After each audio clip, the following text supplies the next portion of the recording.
తిరుమలలో ప్రస్తుతం భక్తుల రద్దీ అలాగే ఇంకొన్ని అప్డేట్స్ తెలుసుకుందాం. ఎస్ఎస్డి టోకెన్ల వివరాలు ఇప్పుడు చివరి వరకు చూడండి. మరి రీసెంట్గా మీరు తిరుమల విజిట్ చేశారా?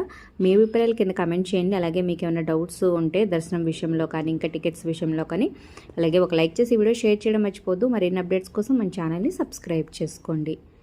ముందుగా నిన్న స్వామివారికి పున్నమి గరుడ సేవ జరిగిందనమాట. శ్రీవారి ఆలయంలో 4 మాడవీధుల్లో విహరించి భక్తులకు దర్శనమిచ్చారు. శోభాయమానంగా జరిగిందనమాట. మీరు ఫొటోస్ చూడొచ్చు.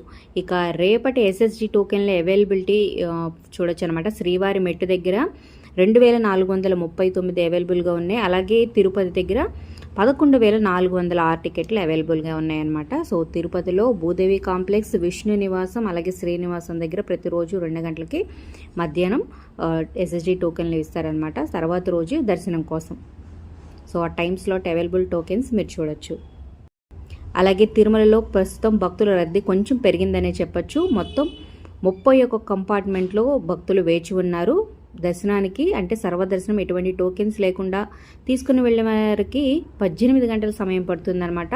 అసలాగే సర్వదర్శనం టోకెన్స్ ఎస్ఎస్డి టోకెన్లు తీసుకుని వెళ్ళిన వారికి 4 నుంచి 6 గంటలు, 300 రూపాయలు తీసుకున్న వాళ్ళకి 3 నుంచి 4 గంటల సమయం అయితే పడుతుంది. ఇక స్వామివారిని నిన్న మొత్తం 84,404 మంది దర్శించుకున్నారు. ఇక స్వామివారి హుండీ ఆదాయం వచ్చేసి 3.06 కోట్లుగా నమోదైంది.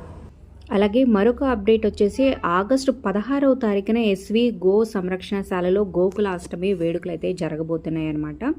అంటే ఆ రోజు ఉదయం 5 నుంచి 10:30 గంటల వరకు వేణుగానం, అలాగే తిరుమల వేద పాఠశాలల విద్యార్థుల చేత వేద పారాయణం జరగబడుతుంది. అలాగే 10:30 నుంచి ఉదయం 11 గంటల వరకు శ్రీ వేణుగోపాల స్వామివారి సన్నిధిలో గోపూజ అలాగే హారతి నిర్వహిస్తారు.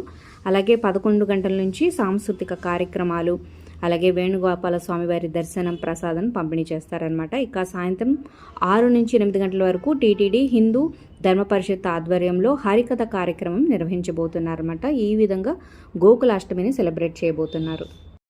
ఇవి ఇప్పుడు దాకా ఉన్న తిరుమల అప్డేట్స్. మరిన్ని వీడియోస్ కోసం సబ్స్క్రైబ్ చేసుకోండి. అలాగే ఒక లైక్ చేసి ఈ వీడియోని షేర్ చేయండి.